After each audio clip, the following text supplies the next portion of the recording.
Kintsugi. Kintsugi is the Japanese art of repairing broken pottery by filling in the cracks where the shards have been glued back together with paint of gold or other colors, rendering it into a beautiful object despite or perhaps because of its uh, mends. When I first heard of Kintsugi, I thought of myself in a metaphorical sense as just such a vessel. From many bouts of cancer as a little child, my face had been left with angry scars where surgeons had cut into my head and neck time and again to save my life. When I was a senior in high school, my parents offered to have me evaluated for plastic surgery, anticipating that I was possibly going to have a problem with my self-esteem as I got older because I still had a concave web of ugly seams. That's how I found myself in a hospital in Galveston, where my brother was a medical resident for an evaluation and preliminary minor surgery on my jaw. When I came out of recovery, my mother and brother visited me, but they had to leave before the late night shift came in. I remember having been alert and typically talkative with them. But later at night, as I dozed in the hospital bed, I opened my eyes and was startled to see that a nurse was standing next to me. For some reason, unlike that chatty afternoon, I now felt confused and soporific. Something wasn't right. She was dressed in a rumpled nurse's uniform. Her eyes were dull, her hair looked disheveled, and her nurse's cap was out of place. In the 1960s, nurses dressed impeccably, from their pristine starched white dresses, never pants, to their perfectly shined white shoes. She seemed even more startled than I was and gruffly said, "You needed medicine." I was used to post-op nurses talking kindly with me to check that I was stable, but she said nothing more before abruptly leaving. It did seem that her hand had been poised in front of her where she would have been holding that medication, and on a tray on the nightstand lay an empty syringe. What unsettled me, though, was that she had a grotesquely disfigured hand. Her thumb was monstrously large, and she didn't have a nail at all. It reminded me of Joseph Merrick, the elephant man of the 19th century, whose illnesses caused terrible deformities that grew so large, they ultimately took his life. I felt so bad for the night shift nurse who might one day share his fate. For some reason, I never talked about that night with my mother or my brother. In fact, I never talked about it with anyone at all. When I returned home, I felt listless and groggy for days and had a chemical taste and sensation coursing through my body that wouldn't go away. I'd never had such an unpleasant, lingering effect from any anesthesia or even chemotherapy, for that matter. Years passed and I couldn't shake my troubled feelings about the strange visit from the night shift nurse. I wondered what had become of her with her strange demeanor and hideously overgrown digit.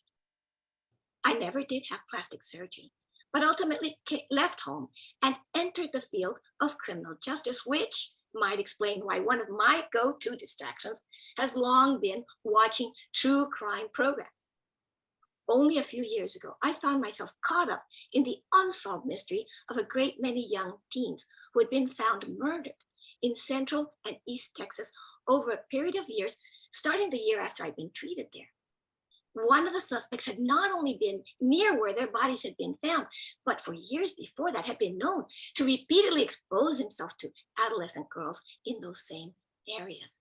He'd even assaulted a young woman in a Galveston facility for persons with mental impairments.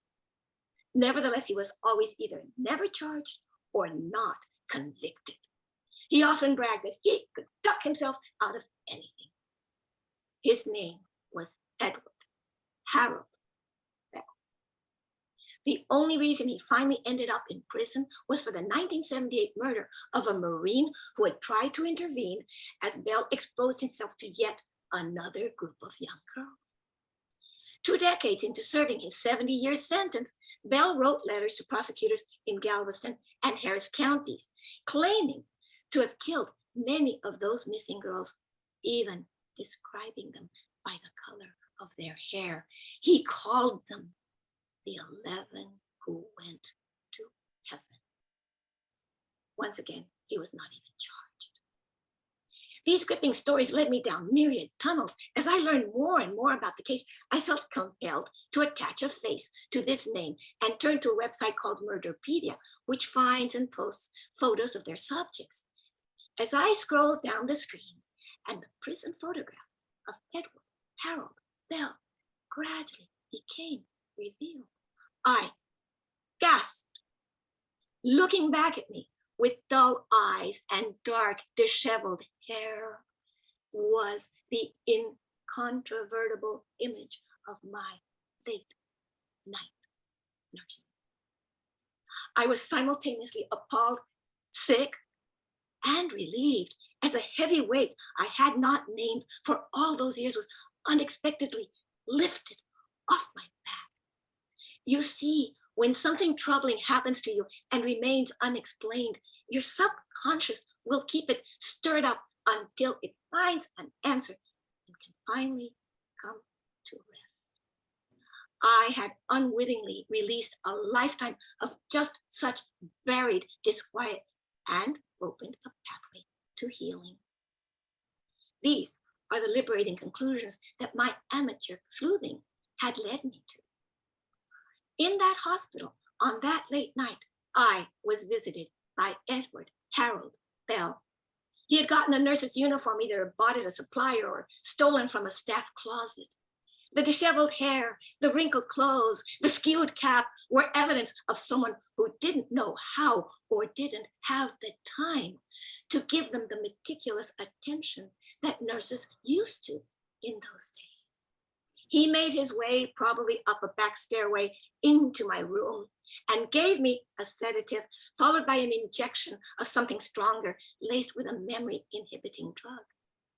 But I came to unexpectedly, and what I had thought was a greatly disfigured thumb was in fact him masturbating at waist level to my prone, inert body. Had I not unexpectedly regained consciousness, I have no doubt that he would not have stopped there. The floor at that time of night was nearly empty of staff. That must have been a turning point for him. He would go on to find safer opportunities to rape or murder elsewhere. Ironically, it was through my work interpreting at forensic interviews of child victims of sexual assault that I learned the term for why I never once had spoken to anyone about this. It's called disassociation. I believe that Edward Harold Bell broke parts of my psyche that night when I was 17, but that what he did was shrouded deep inside of me, not only by the drugs he had given me, but by the protective response of my young mind, which fashioned wildly unrealistic, but less disturbing explanations for what I had experienced.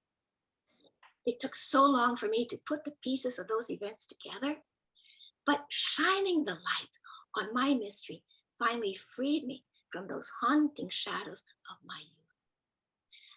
As with Kintsugi, so it is in life. The process of mending its shattering moments can result in something even more beautiful than the original might have been. Beautiful, absolutely Mm. beautiful.